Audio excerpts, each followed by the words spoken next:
இன்னைக்கு என்னமா ஸ்பெஷல்? என்ன பஜ்ஜிக்கு எல்லாம் போயிட்டு இருக்கு போல இருக்கு. ஆமாம், ஏன்னா பஜ்ஜி நிறைய நம்ம போட்டுட்டோம். இருந்தாலும் பஜ்ஜி கொஞ்சம் போட்டுட்டு அப்புறம் கொஞ்சம் கரகரன்னு பக்கோடா. இந்த பெங்களூரில் அப்படி ஒரு குளிர். 8 வருஷமாக நாங்கள் இங்கே இருக்கோம். இருந்தாலும் இந்த வருஷம் குளிர் தாங்கவே முடியல. எவ்வளோ மாவு ரேஷியோ சொல்லுங்க? இந்த கடலை மாவு ஜாஸ்தி போடணும், அரிசி மாவு கொஞ்சம், மஞ்சப்பொடி, மிளகாப்பொடி, உப்பு பொடி, பெருங்காயப்பொடி தேவையான அளவு கலந்து வச்சுட்டுருக்கேன். சவுச்சவு பஜ்ஜி, அப்புறம் வெங்காயம் பக்கோடா போடணும். இது வெங்காய பஜ்ஜி. இது வெங்காய பஜ்ஜிக்கு திருத்தி வச்சுருக்கு. பஜ்ஜி தயாராகிடுத்து.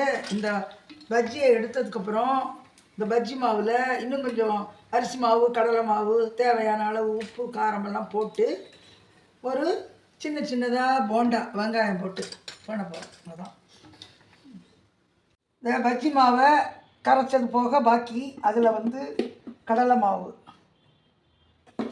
போட்டு அரிசி மாவையும் போட்டு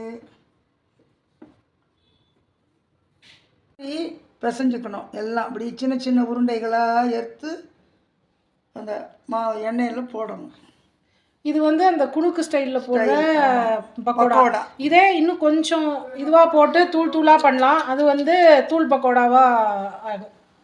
அதாவது கொஞ்சம் இன்னும் ஹார்டாக மாவை பிசைஞ்சு அதுக்கப்புறம் அதை அப்படியே போட்டிங்கன்னாக்கா அது தூள் பக்கோடா. பஜ்ஜி மாவு பாக்கியில் கடலை மாவு, அரிசி மாவு,